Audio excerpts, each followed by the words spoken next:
até o capítulo 12, vamos fazer uma recapitulação de tudo. Antes de iniciarmos o estudo, façamos uma oração, vamos curvar nossas frontes em reverência ao Senhor Deus. Senhor Deus, Pai querido que estás nos céus, obrigado por tudo, que hoje e sempre teu Filho amado Jesus nos inspire, nos capacite, nos dê sabedoria, conhecimento e discernimento na tua santa palavra. Que nós possamos fazer tudo o que for bom aos teus olhos, que hoje e sempre o teu Santo Espírito nos inspire para falarmos somente aquilo que for inspirado pelo Senhor. Nos capacita, Senhor. Te agradecemos e te imploramos por amor a Jesus. Amém. Amém. Por que deveríamos estudar o livro de Daniel? Primeiro, porque ele está na Bíblia. E segundo, porque o próprio Senhor Jesus comentou sobre ele. Vamos dar uma olhadinha em Mateus, capítulo 24.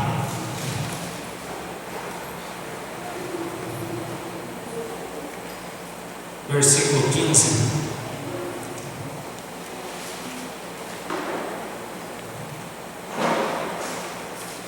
Quando, pois, virdes que a abominação da desolação de que falou o profeta Daniel está no lugar santo, entre parênteses, quem lê, entenda.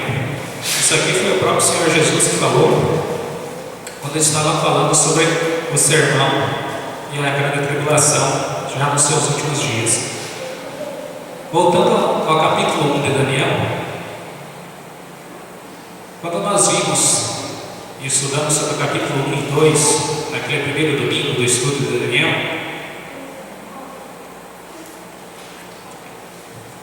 nós vimos toda a parte do capítulo 1 e os pontos principais. Quais eram eles? Que logo quando o povo foi levado para a Babilônia cativo, praticamente todos os judeus na primeira vez, quem que ficaram? Como nós vemos lá no livro de Crônicas, ficaram apenas aqueles judeus mais pobres, para servir do quê? Agricultores, para produzir e fazer mais coisas, para depois o rei de Babilônia, Nabucodonosor, um dos primeiros imperadores do mundo, já o terceiro imperador que assolava o povo israelita, voltaria ali para levar toda aquela parte da produção, tudo aquilo que eles tinham feito. Então o povo principal, quem eram? Os príncipes, né? Aqueles descendentes lá do caso de Davi, e aquelas pessoas mais dotadas de conhecimento, às vezes que tinham um trabalho mais belo aos olhos do imperador, foram levados para a Babilônia. Chegando lá, já no primeiro capítulo, nós temos a distinção de 4 jovens: Daniel, Ananias, Azarias e Misael. Esses jovens foram separados para o rei, eles entrariam na parte ali dos caldeus. Quem eram os caldeus? As pessoas, vamos dizer assim, mais sábias que existiam na época. Naquela época lá do reino mundial, no ano mais ou menos 605. Mas o que eles fizeram? Vejamos aqui o versículo 12. Experimenta peste os seus servos 10 dias, fazendo que se nos deem legumes a comer e água a beber. Por quê? O rei, o imperador, havia ordenado a eles que eles fizessem a mesma coisa que o pessoal da mesa do rei, ou seja, comessem carnes, só que aquelas carnes eram diferentes da tradição judaica, da tradição israelita, onde todo o sangue deveria ser escorrido do corpo do animal. Como o próprio Senhor Deus fala no Antigo Testamento, que o sangue é a fonte da vida. Então eles não deveriam comer carne com sangue, principalmente eram carnes de animais mortos em idolatria, ou seja, para Deus Marduk e mais aqueles 600 deuses da Babilônia. Era muito complicado isso, porque o povo lá era normal, igual hoje muitas festas que nós temos em honra a alguma coisa, que para o cristão verdadeiro, para aquele que segue os ensinamentos do Senhor Deus, não faz bem, principalmente a alma dele. E agora, o povo chega lá, todos esses meninos, e começam a ter essa contradição, tanto a parte física, a parte psicológica e a parte espiritual. Para eles não se contaminarem, não, vamos fazer agora uma abstenção por esses 10 dias. Se nós conseguirmos ter a melhora na nossa saúde, ótimo. Aí a gente não precisa mais comer comer da mesa do rei, nem beber vinho que era oferecido a eles. Se não, quando tiver pior, aí sim a gente come. Versículo 15, vamos dar uma olhadinha, capítulo 1, versículo 15. E ao fim dos 10 dias, pareceram os seus semblantes melhores. Eles estavam mais gordos do que todos os mancebos que comiam porção do manjar do rei. Olha só, o Senhor ainda abençoou eles, que eles estavam até melhores do que os outros que estavam comendo carne, bebendo vinho, né? Versículo 16 e 17. De sorte, o despenseiro tirou a porção do manjar deles e o vinho que deviam beber. Ele lhes dava legumes. Versículo 17. Ora, estes 4 mancebos Deus deu o conhecimento e a inteligência e todas as letras e sabedoria. Foram mais abençoados ainda do que todos os outros.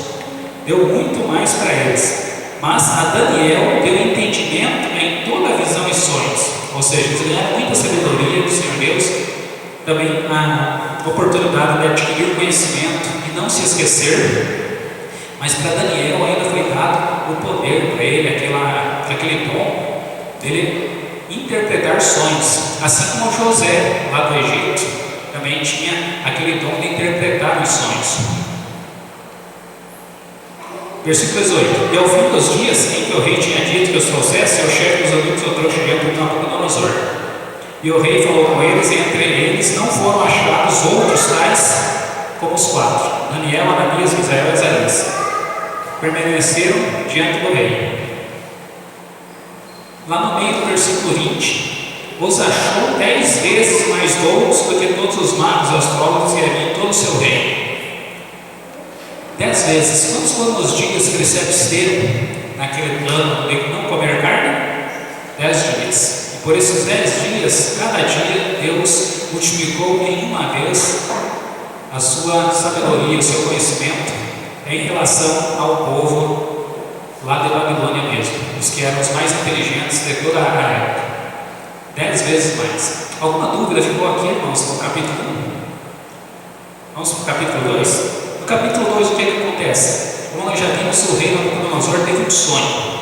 E nesse sonho, ele não se lembrava, mas era uma estátua com diversos metais. Então ele manda chamar todas aquelas pessoas que eram os mais inteligentes da época.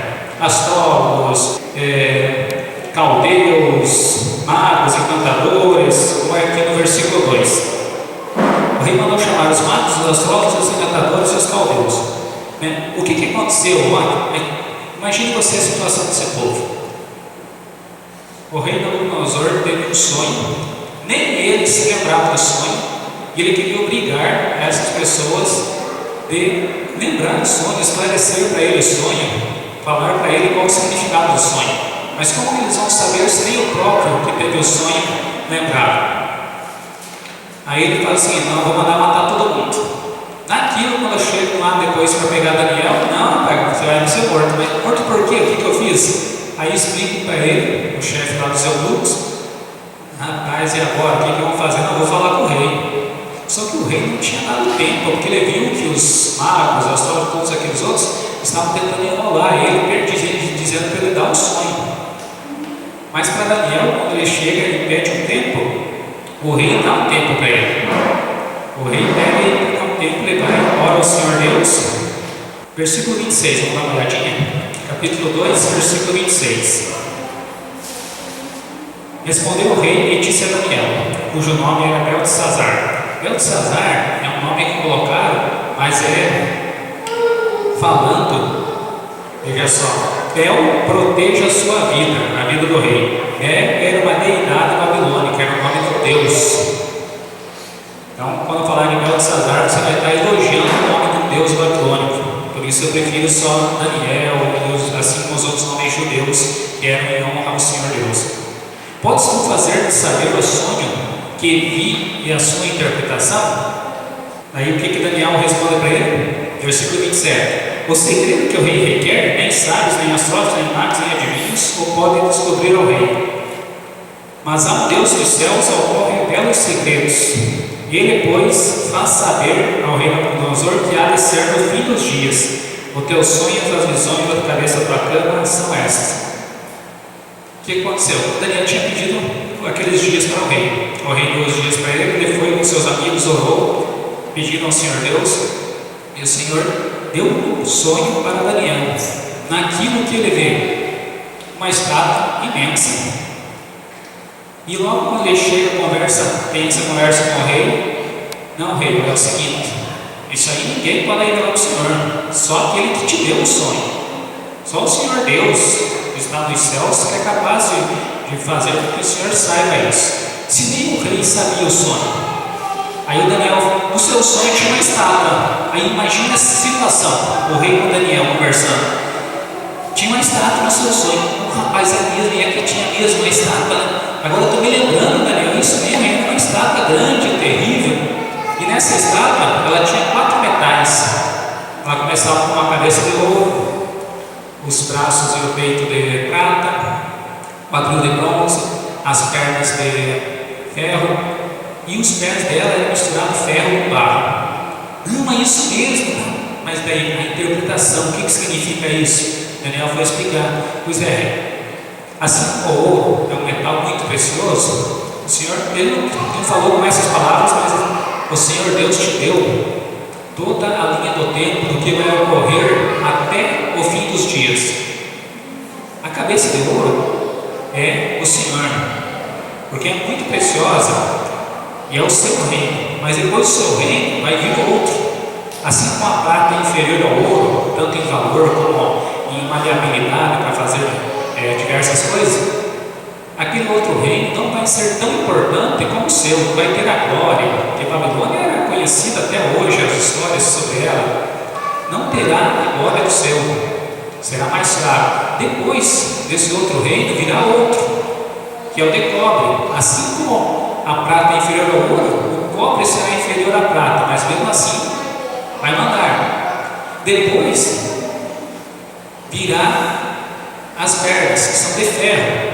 Como é a parte mais longa de todo o corpo humano, são as pernas, é o reino que mais vai durar. Não falou com essas palavras, mas depois a gente vai descobrir o porquê.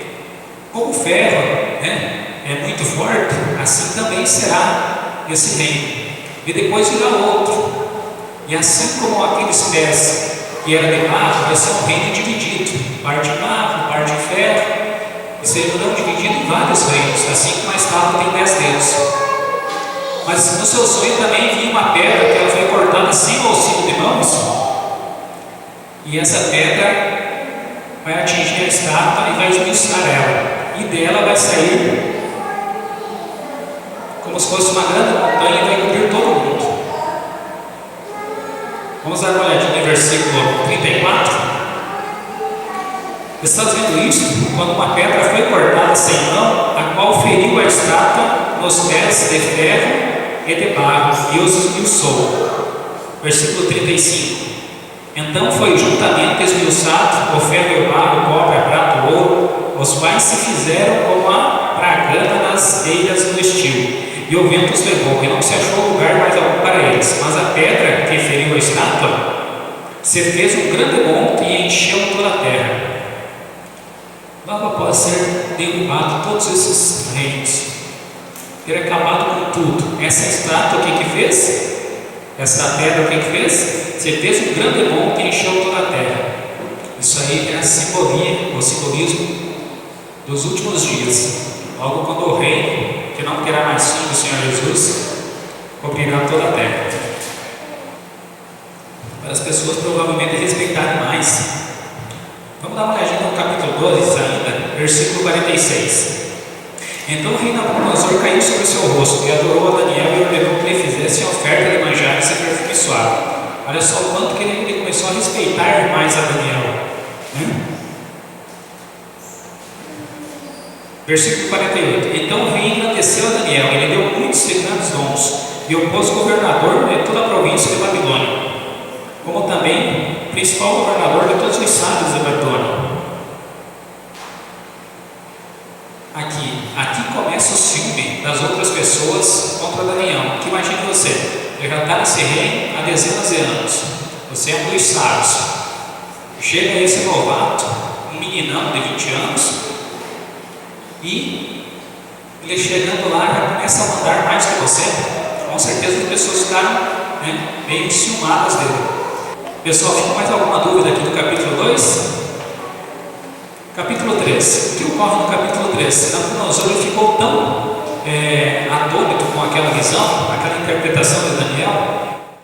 No capítulo 3 já é diferente. Imagine, em menos de 10 anos, Nabucodonosor tinha tido aquele sonho, Daniel explicou para ele o sonho, e ele tinha, em partes, se convertido, estava dando mais ouvidos a Daniel. Mas no capítulo 3, em contradição daquela estátua que era daqueles 4 metais, ele faz uma estátua inteiramente de ouro. Já que uma cabeça era só de ouro e era ele, não, a estátua inteira vai ser de ouro. Dá para fazer uma contradição à visão do Senhor Deus. Olha só a afronta. Daniel já tinha quase 30 anos, eles e os seus amigos, que passaram, segundo o pastor Arilton, quase 9 anos até a construção dessa estátua. Vamos dar uma olhadinha no versículo do capítulo 3. O rei Nabucodonosor fez uma estátua de ouro, cuja altura era de 60 côvados, cerca de 27 metros, já que o côvado é mais ou menos uns 45 centímetros cada um. E a sua largura era de 6 côvados, ou seja, um pouco menos de 3 metros. Levantou-a no campo de Dura, na província de Babilônia. Olha só, vocês imaginam uma estátua de quase 30 metros de altura, inteirinha de ouro. Não é o nosso ouro aí que a gente usa hoje nas alianças, 18 quilates. Provavelmente era ouro puro, 24 quilates, sem nada de cobre misturado no meio. Imagina o tamanho dessa estátua. Levantaram ela sem auxílio de guinasta, não existia nada na época. Quando batia o sol, imagina o que refletia a centenas de quilômetros, né? Havia aquela luz refletindo naquela estátua, né? Sendo às vezes uma parte muito plana, a centenas de quilômetros você poderia ver a réstia daquela luz. E aí o que vocês imaginavam, né? Era uma coisa diferente, muito esquisita para a época, né? Uma estátua inteira de ouro. A maioria da pessoa usava pedra, algum metal menos precioso, mas ele não fez de ouro. E o que ele fez? Versículo 2: Rei Nabucodonosor mandou ajuntar os sátrapas, os prefeitos, os presidentes, os juízes, os tesoureiros, os conselheiros, os oficiais e todos os governadores da província, para que viessem a consagração da estátua, até que o rei Nabucodonosor tinha levantado. Agora vocês devem analisar. Foram citados aqui praticamente todas as pessoas que eram principais. Agora, se vai principal ali do rei, com certeza tem que levar os seus súditos, tem que levar aqueles que ajudavam ele e tudo. Vocês imaginam as quantidades de pessoas que deveriam estar lá. E ainda uma coisa diferente, não era só o povo caldeu, que assim como nós já vimos que em 2 Reis são citados que foram levadas pessoas diferentes a Samaria, quando o povo assírio praticamente extinguiu o povo de Israel, as tribos do norte. Levou lá, quem tanto? Até os próprios caldeus, que na época era o Império Assírio que mandava, e muitos outros. Assim Babilônia também, eles levavam as pessoas lá, instruíam como que o Nabucodonosor queria, ele era um grande estrategista. Depois que instruía as pessoas, mandavam elas como governadores, como pessoas principais na sua região, para eles administrarem como Nabucodonosor queria e mandar as riquezas para lá. Olha só que mente diferente de todos os outros, né? Nem Salomão fez igual, por isso que ele foi bem rico também. Por isso que ele dominou praticamente todo mundo conhecido da época. O que ele fez? Não, agora vocês vão ter que adorar essa estátua. E como todos aqui conhecem a história até melhor que eu, aqueles 3 jovens, Ananias, Misael e Azarias, foram os únicos que não se ajoelharam para a estátua. Não se ajoelhando para a estátua, decreto de morte. Também dá uma segunda chance para vocês, na situação de vocês. Mas e Daniel onde estava nessa história?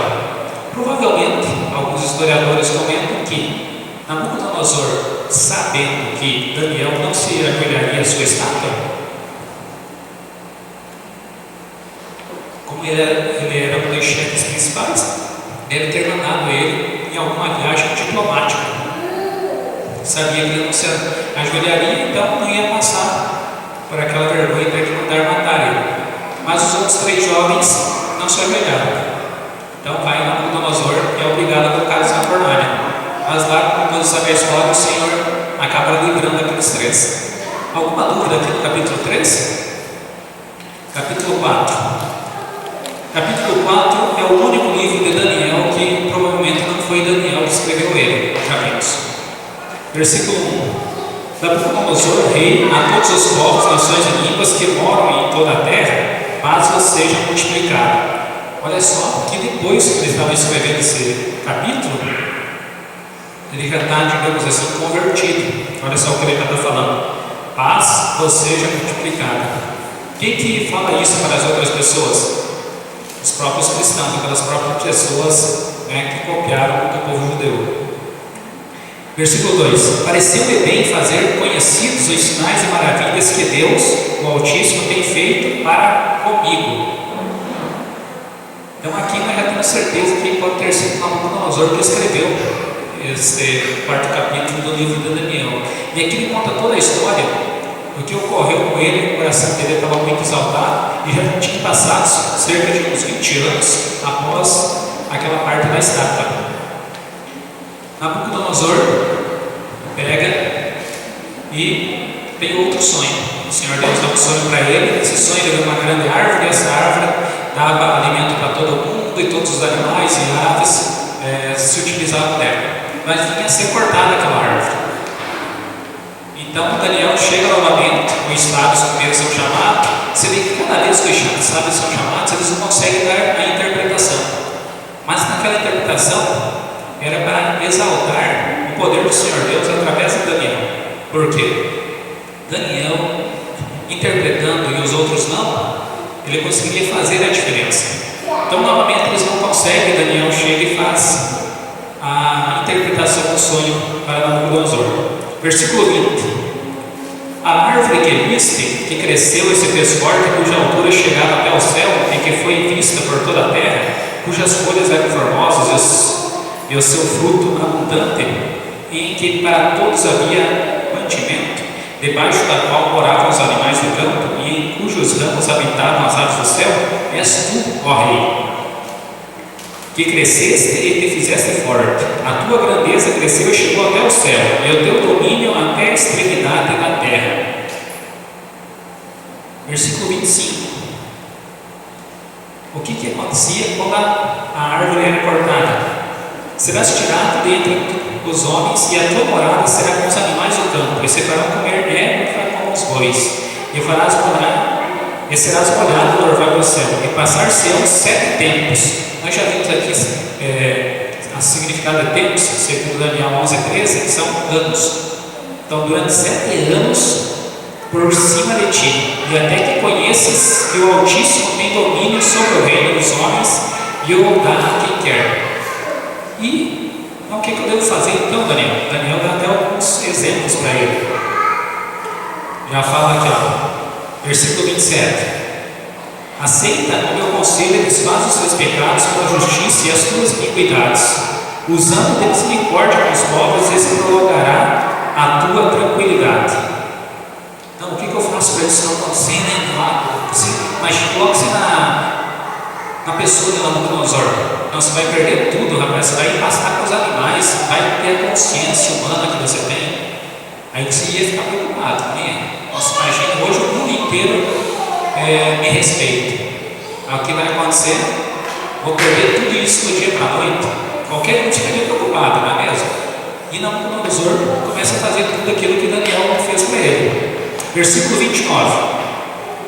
Ao cabo de 12 meses, ou seja, 1 ano depois, andando a passear sobre o palácio real da Babilônia, falou ao rei e disse: olha só o que ele disse com ele mesmo.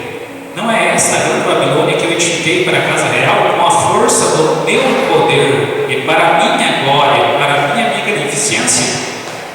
Ainda essa palavra estava na boca do rei quando caiu a voz do céu. A ti se diz, ó rei Nabucodonosor, passou de ti, ó rei. E aconteceu aquilo. Ele começou a decair. Teve que passar mais. Fala ali até que ele cresceu a barba, como se fosse penas, ficou bem peludo, ficou bem mudada a pessoa. E ele perdeu o seu poder no reino. Mas, depois de passar todo aquele tempo, ele voltou ao seu poder, voltou à sua consciência e ele voltou a reinar. Mas não tem na história contando que outro assumiu o seu poder de imperador. Agora imagine o temor daquele povo. Se Deus fez isso com o cara mais poderoso do mundo, imagine o que ele não vai fazer com qualquer outro que assumiu o reino. A história deve ter se espalhado, Daniel deve ter contado a todos e provavelmente Daniel deve ter sido um dos que ajudou a manter o reino em pé durante aqueles 7 anos. Mais alguma dúvida do capítulo 4? Capítulo 5. No capítulo 5 nós vamos ver a queda de Babilônia. Algumas Bíblias têm aqui o subtítulo, na minha fala o banquete do rei Belsazar, a mão misteriosa. No capítulo 5 é falar da história já do neto de Nabucodonosor, mas como na Bíblia, igual Jesus, filho de Davi, Jesus era filho de Davi? Não, que teve 14 gerações até a extradição para a Babilônia e mais 14 até o nascimento de Jesus. Então não era filho de Davi, então era não sei quantos até neto. Aqui é chamado, mas segundo o pastor Arilton, entraram alguns generais. E esses generais assumiram depois que Nabucodonosor morreu. E então o que foi casado com a filha de Nabucodonosor assumiu o reino. Mas como ele havia sempre muitas viagens, e ele saía para as outras partes do reino dele, ele gostava muito de viajar, ele estava até na Arábia nessa época, quem assumia era igual como o prefeito sai viajar, ou o governador, outro ele passa o cargo para o vice.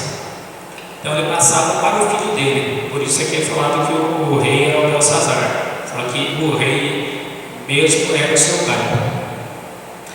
Versículo 1: O rei Belsazar deu um grande banquete a 1000 dos seus grandes e vinho bebeu na presença dos vinhos. Como todos conhecem a história, o que acontece? Ele começa a beber e faltam as coisas para colocar vinho e tudo. Agora você imagina um banquete para 1000 pessoas. Era mais ou menos quase a metade daquele banquete que foi na festa do nosso amigo Ronan, que ia fazer igual do rei Salomão. Eram milhares e milhares de ovelhas e vacas que eram matadas todos os dias. Então, agora, imagine você, 1000 pessoas naquele banquete, só os principais, não podia ser qualquer coisa, e faltou aquelas taças de ouro e tudo. O que vão fazer? Então pega lá daquelas que trouxeram de Jerusalém. Foram lá e pegaram, e aconteceu de aparecer a mão escrevendo. Vamos dar uma olhadinha no versículo 13 em diante. Então trouxeram os vasos de ouro que foram tirados do templo da casa de Deus, que estava em Jerusalém, e beberam por eles o rei, os seus grandes e suas mulheres e concubinas.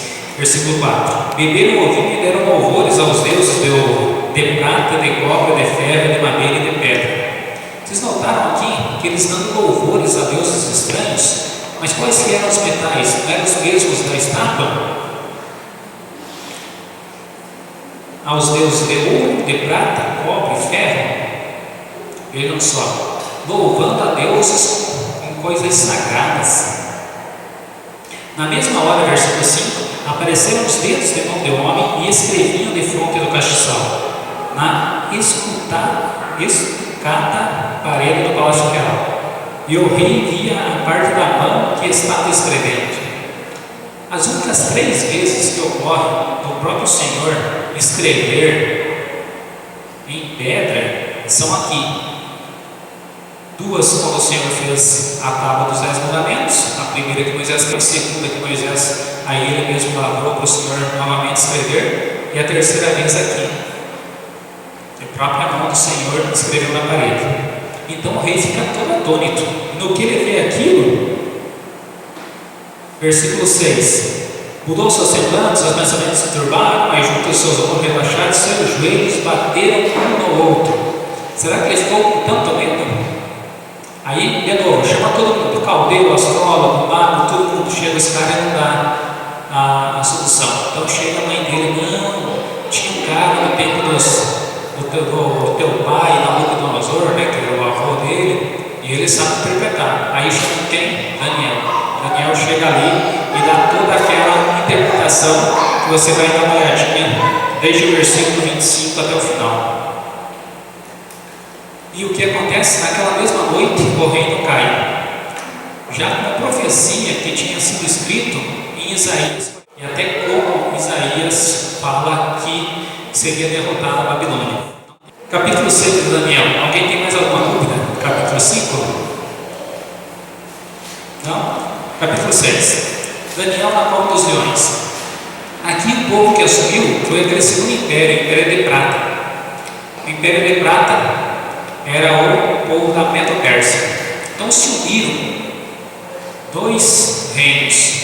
O Medo, que era da parte do Dario, e Pérsia, que era da parte do seu sobrinho Ciro. Eles unindo esses exércitos, eles conseguiram fazer o desvio do rio, assim como Isaías fala. E eles chegando lá, eles conseguiram pegar e entrar na cidade praticamente com a água pelo joelho. Eles conseguiram chegar na cidade, conseguiram derrotar o povo de Babilônia e assumir o exército de todo o império de Babilônia, praticamente sem mortes, somente aqueles que estavam na festa, e principalmente daqueles que estavam para defender o pessoal, aqueles soldados que estavam de plantão. E encontraram, como é citado em Isaías, até as portas estavam abertas. Eles tiveram que desviar o rio para entrar pelo rio, mas até as portas de Babilônia estavam abertas. No capítulo 6, Daniel ainda, se vê como é pouco, quando muda o prefeito, muda praticamente todo o secretariado. Mas Daniel continuou ainda como um dos altos cargos do outro reino.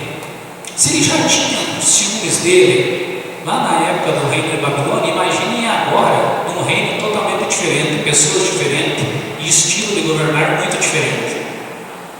Os Medo-Persas talvez não fossem em ter tantos e tantos deuses como o povo de Babilônia, mas também tinham essa diferença. A outra coisa, sobre aqueles números lá na estátua no capítulo 3, 60 côvados de altura era em representação ao número do deus Marduk, que era o maior deus deles. E os 6 côvados de largura era em representação ao menor deus deles. E quando eles queriam falar sobre todos os nomes de todos os deuses, era o número 600. Por isso em Apocalipse é citado o número 666. Então são 3 números em referência a esses 3 tipos de contagem que o povo de Babilônia tinha. Aqui no capítulo 6, como todos sabem, Daniel sofre com aquela prevaricação que eles fizeram para ter um motivo para matar Daniel. Forçaram o rei a fazer aquele decreto, e foi o primeiro povo a que tinha um decreto que, sendo dado pelo rei, não poderia ser revogado, ou seja, nem o próprio rei poderia voltar atrás. Daniel é jogado lá na cova dos leões, mesmo sendo contrário ao próprio rei, que na época era o Dario. E no outro dia, tendo selado a pedra, voltou lá. Daniel estava intacto, graças ao Senhor Deus. Conseguindo ele, agora o decreto era jogar. Foi jogado na cova. Sobreviveu. Aí ele, para não ter um problema, como ele se tocou, viu que todos aqueles queriam derrubar era Daniel mesmo, ele jogou aqueles e seus familiares também. Versículo 24, vamos dar uma olhadinha no final trágico daqueles que aprontaram contra Daniel. E ordenou ao rei, e foram trazidos aqueles homens que tinham acusado Daniel, e foram lançados na cova dos leões, eles, seus filhos e suas mulheres. E ainda não tinham chegado no fundo da cova quando os leões se apoderaram deles, e lhes esmigalharam todos os ossos. Jogaram todos eles para poder se ver livre daquela raça de víboras. Mais alguma dúvida no capítulo 6? Capítulo 7. Capítulo 7 nós já iniciamos as partes proféticas. Aqui, diferente do capítulo 2 de Daniel, o Senhor Deus vai aumentando, vai melhorando o entendimento para nós da profecia. Já como no capítulo 2 é uma estátua, aqui no capítulo 7 já iniciam as bestas.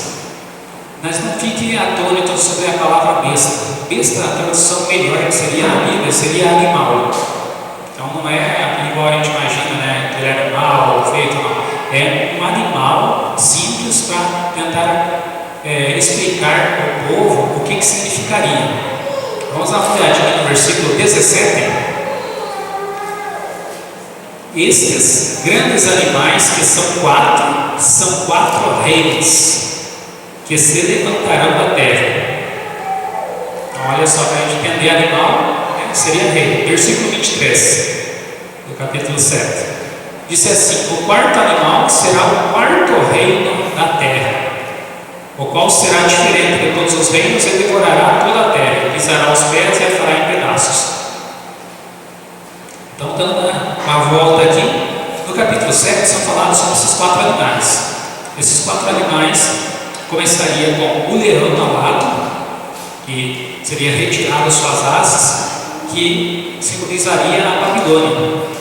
Ele ficaria em pé, teria semblante de homem, ideias de homem, simbolizando a Babilônia, que foi muito forte.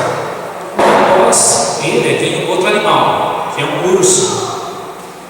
Esse urso, diferente da Babilônia, ele tinha 3 costelas na boca, que simbolizariam as 3 grandes regiões que ele tinha conquistado. Se não me falha a memória, Egito, Assíria e por último Babilônia, aí que ele se tornou o grande império mundial. E ele fica primeiro em um dos lados e depois se torna outro. Por quê? Eram os 2 reis, como havia comentado com vocês. Dario, ele indo para um lado para simbolizar Dario. Depois ele indo para o outro lado, que seria Ciro. E era Ciro que foi quem derrotou Babilônia, desviando o rio, como está profetizado em Isaías. E também Ciro, que vai dar o primeiro decreto para o povo judeu voltar a Jerusalém. O terceiro animal, que seria a parte de cobre da estátua, era o leopardo com 4 cabeças, 4 asas. O que é mais rápido? Você ir de ônibus numa viagem ou você ir de avião? De avião, por quê? Porque voa. Agora você imagina um animal com 4 asas. Era para ser muito rápido. E assim o reino foi o reino na Grécia, que mais ou menos lá por cerca de 300 anos do Senhor Jesus nascer, ele entrou em cena e derrotou a Medo-Pérsia e se tornou o grande império mundial. Mas de tão rápido que foi, que Alexandre o Grande, mais ou menos uns 25 anos de idade, era o grande imperador. Então foi rápido mesmo. Quem com uma tão jovem idade conseguiria assumir o poder mundial? E também tão rápido ele entrou e tão rápido ele morreu. E logo quando ele morreu, aquelas 4 cabeças significam os 4 generais dele que assumiram todo o poder daquele reino e acabaram se dividindo. No próximo, assim como nós veremos no capítulo 11, começou aquela divisão. E toda aquela divisão nasce outro poder que viria a ser esse outro animal, que é da parte da Grécia, começa lá na parte do norte.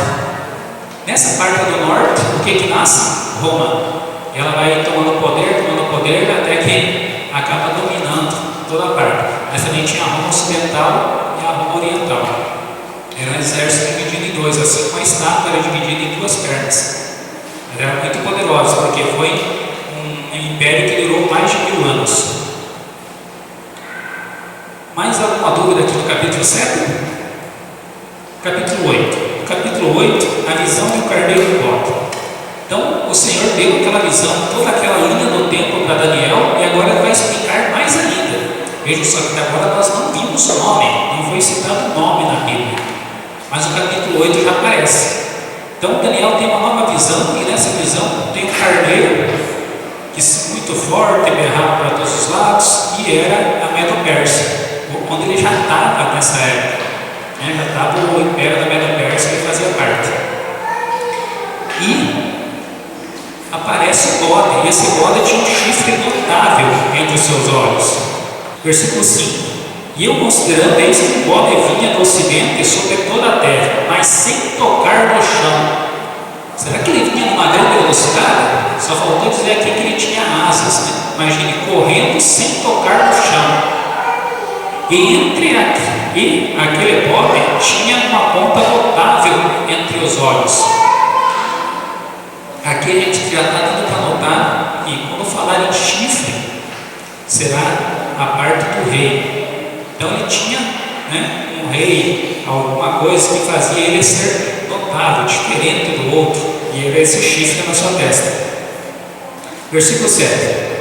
E eu vi chegar perto do carneiro e irritar-se contra ele, e feriu o carneiro, ele o quebrou as duas pontas, ou seja, aqueles reis ele quebrou, pois não havia força no carneiro para parar diante dele, e o lançou por terra e pisou os pés, não houve quem pudesse livrar o carneiro da sua mão. Então Daniel já recebe ali essa visão, e nessa visão ele já saberia que a Medo-Pérsia viria o outro reino, e esse outro reino ia ser devastador, iria quebrar a Medo-Pérsia, não ia ter quem livrasse a Medo-Pérsia dele. Versículo 20. Aquele carneiro que viste com as duas pontas, olha só, são os reis da Média e da Pérsia. Agora já ganha nome, ganhou o nome do carneiro. Versículo 21. Mas o bode peludo é o rei da Grécia. E na época de Daniel, uns 300 anos mais ou menos antes da Grécia ter todo aquele poderio bélico, quantas pessoas talvez tivessem ouvido na Grécia? Talvez quase ninguém tivesse ouvido falar na Grécia, talvez só na região. É igual se a gente falar aqui de alguns dos países da África, desses menores que a gente nem conhece, nunca ouviu falar, não é mesmo? E a ponta grande que tinha entre os olhos é o reino primeiro. Aqui no capítulo 8 nós também vemos sobre o versículo 14. Nós tiramos um dia só para o versículo 14, porque sobre toda aquele poder que iria vir a dar problema para os cristãos, a transgressão assoladora, aquele pessoal que perseguiria os cristãos, sobre as 2.300 tardes e manhãs, e o santuário seria purificado.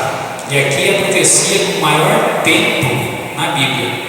Nós vimos e confirmamos toda essa data, que ela se findou em 1844, e o que ocorreu em 1854, quando o Senhor Jesus passou para o santuário celestial, a parte do Santo Santíssimo. Continuando aqui, versículo 23. Mas no fim do seu reinado, quando os prevaricadores acabarem, se levantará um rei feroz de cara e será entendido em adivinhações. Resumindo, olha, a Medo-Pérsia, a Grécia vai chegar, vai acabar com ela, vai ganhar o poder mundial, e depois dela, quando esses 4 reis se dividirem e brigarem pelo poder, vai acontecer ter os prevaricadores e tal, e vai se levantar um rei. Assim como no capítulo 7 tem aquele chifre pequeno, que do animal terrível e espantoso, que tinha 7 cabeças e 10 chifres, ele derrubou 3 chifres. E esse chifre pequeno, o que ele tem? Já iniciando a contar sobre o chifre pequeno. Se levantará um rei, feroz de cara e será entendido em adivinhações. Em algumas partes da Bíblia, principalmente no Antigo Testamento, quando se refere a um profeta, é falado o adivinho. Muitas vezes é falado em outras palavras que também referem a adivinho. Por isso que eles iam, lá o pessoal perguntar ao Senhor, que tinha aquela pessoa, aquele profeta que recebia as palavras do Senhor. Então isso já dá a entender para nós quem que seria o poder. Porque se tem um profeta, também existem os falsos profetas. Se existem os adivinhos do Senhor, aqueles que recebem as palavras do Senhor, também existem os falsos adivinhadores. Mais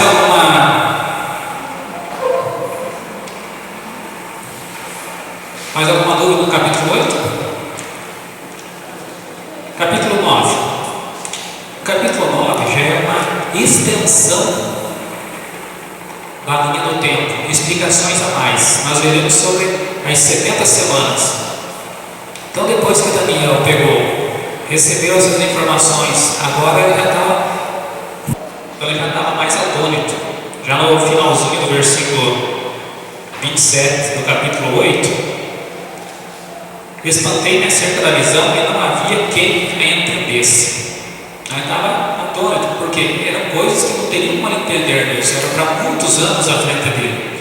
No capítulo 9, ele tem já a explicação sobre as 70 semanas, e essas 70 semanas se fitam praticamente ali na época do Senhor Jesus. Versículo 1 e 2. No ano primeiro de Dario, filho de Assuero, da nação dos Medos, o qual foi constituído rei sobre o reino dos caldeus, eu fui pesquisar sobre Assuero, que aí futuramente a gente vai ouvir o nome Artaxerxes, e é o nome Assuero também. Era como se fosse um título, né, para o povo. Como assim um título, entre aspas?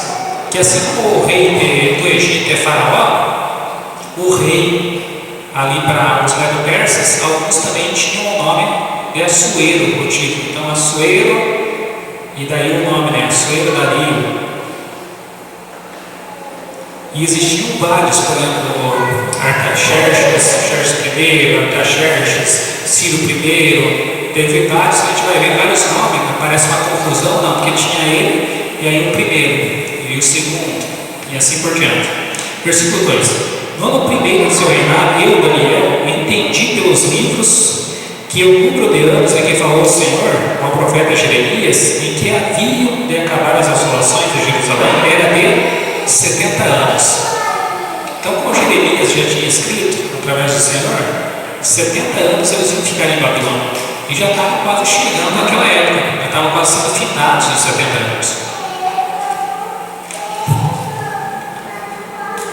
Vamos dar uma olhadinha no versículo 24, Daniel 9, versículo 24.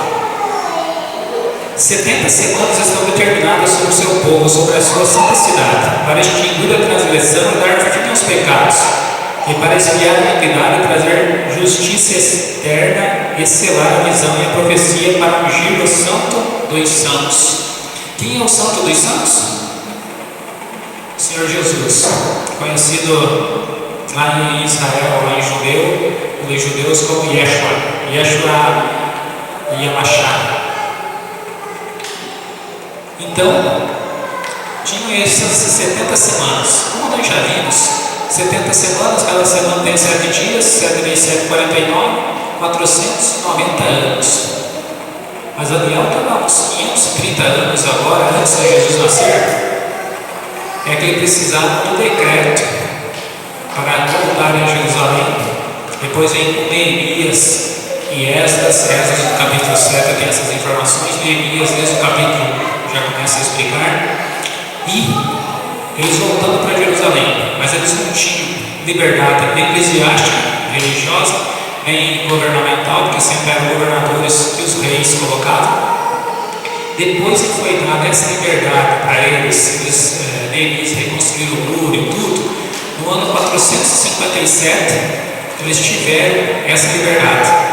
E assim eles demoraram vários anos para eles reconstruir os muros, reconstruir o templo de Jerusalém, que é o templo de Zorobabel, até o povo, no capítulo 2, se ele me fala a memória de Neemias, eles choram por estarem vendo as fundações daquele templo. Pessoas idosas que viram o templo antes de ser destruído por Nabucodonosor na sua terceira invasão a Jerusalém, e eles viram já pela fundação que não seria com a glória, com a beleza que era o de Nabucodonosor. Mas aí até o profeta Ageu fala: não, mas vocês terão a glória de ser pisado aqui, o desejado de todas as nações, que o próprio Senhor Jesus, o próprio Messias. Então aqui são dadas todas as informações. 7 semanas seriam só para o povo fazer a reconstrução, mais 62 semanas até para o Messias ser ungido, que foi no dia do batismo, e mais uma semana, seria a metade da semana do Messias seria tirado, que foi a crucificação, e mais a outra metade quando o Estevão foi crucificado. Mais alguma dúvida no capítulo 9? Capítulo 10. No capítulo 10 nós temos aqui sobre os 21 dias de Daniel. Mas esses 21 dias, o que significam? Por que tudo isso? Vamos dar uma olhadinha no versículo 2. Naqueles dias eu, Daniel, estive por 3 semanas completas. 3 vezes 7, 21 dias.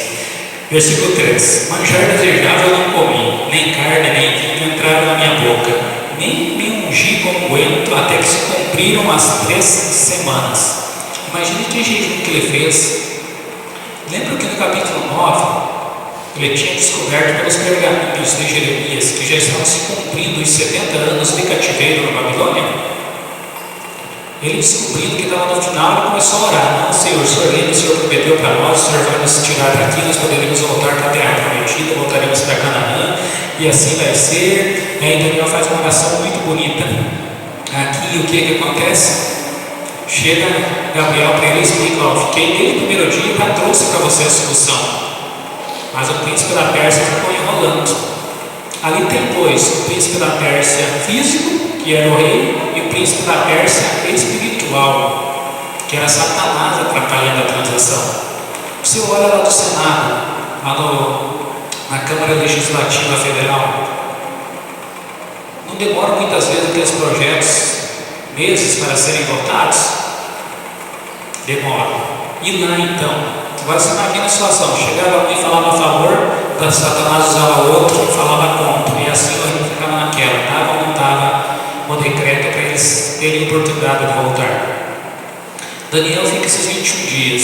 Mas o que tinha por trás? Era só a volta do povo judeu? Não. O principal, para você que está me assistindo nos vídeos também, o principal desses 21 dias, que talvez o seu pastor nunca te explicou, nunca comentou contigo, imagine a seguinte cena: o povo volta para Jerusalém, o povo volta lá e começa a fazer sacrifícios ao Senhor. Toda a parte cerimonial do tabernáculo e futuramente do templo é retomada. Toda a parte de contrição e os judeus voltando ao Senhor é retomada. Iniciaria a contagem das 70 semanas. E com essas 70 semanas o que teríamos? Teria Jesus Cristo, teria o Messias, a vinda do Messias. Então por isso que Satanás não queria que fosse iniciado o retorno dos judeus para Jerusalém, porque eles chegando lá, seria retomado tudo que eles faziam, e agora eles tendo mais conhecimento, tendo por que eles foram levados cativos, eles retornariam tudo no templo, e assim voltaria o Senhor Jesus a contagem dos 490 anos, das 70 semanas, para a vinda dele. Mais alguma dúvida no capítulo 10? Capítulo 11. Aqui nós já temos mais parte histórica. O Império Medo-Persa será destruído pelo rei da Grécia, como nós já vimos ali no capítulo 8. O rei será dividido em 4. Teríamos aqui as explicações sobre a guerra entre o rei do sul e o rei do norte. Como é que ocorreu isso? Alexandre o Grande derrota o Medo-Persa, mas ali em menos de 10 anos Alexandre já morre. Faz Alexandria e tudo, que tinha um ego muito grande esse povo, né? Fez Alexandria, assim como o outro vai fazendo outras grandes cidades com o nome dele. Voltando ele acaba morrendo. Os outros 4 reis acabam subindo, os 4 generais, mas começa uma briga entre eles. Até tentam fazer uniões deles entre casamentos, mas não dá muito certo. Alguma dúvida no capítulo 11? Capítulo 12 e o último. Versículo 1: E naquele tempo se levantará Miguel, o grande príncipe, que se levanta pelos filhos do teu povo, e haverá um tempo de angústia qual nunca houve, desde que houve nação até aquele tempo, mas aquele tempo livrar-se-á o teu povo, todo aquele que se achar escrito no livro. Então aqui nós temos mais uma menção ao famoso livro da vida do Senhor Deus. Daniel aqui, ele já está finalizando as palavras do livro, tudo que ele deveria colocar, e as coisas que nos chamam a atenção, versículo 4. E tu, Daniel, fecha essas palavras e sela este livro. O que é selar? Fechar. Então o livro de Daniel ficou fechado, selado. Até quando? Até o fim do tempo. Lembra aquela explicação de Daniel 8,14? 2.300 tardes de manhã, 2.300 anos? Então, quando iniciou a contagem lá em 457, que iniciaram as 70 semanas para o povo judeu, 2.300 anos a partir daquela data, esse livro estaria praticamente selado, ou seja, pouquíssimas pessoas, a não ser aquelas que o Senhor permitiu que entendessem o livro de Daniel, entenderiam ele. Muitos correrão de uma parte para outra, e a ciência se multiplicará. Ou seja, a Bíblia foi escondida, como nós conhecemos a história da tal da Santa Inquisição. As pessoas não tinham acesso, as pessoas não tinham conhecimento, porque também, além da Bíblia ser retirada de lado, o livro de Daniel estava selado. As pessoas poderiam ler a Bíblia toda, mas não tinham conhecimento, não tinham entendimento sobre o livro de Daniel. Muitos até quiseram, muitas vezes, tirar ele da Bíblia. Alguma dúvida mais sobre o capítulo 12? Queridos irmãos, por hoje é só. Desculpa o tempo aí. Fique com o Senhor Deus, até a próxima.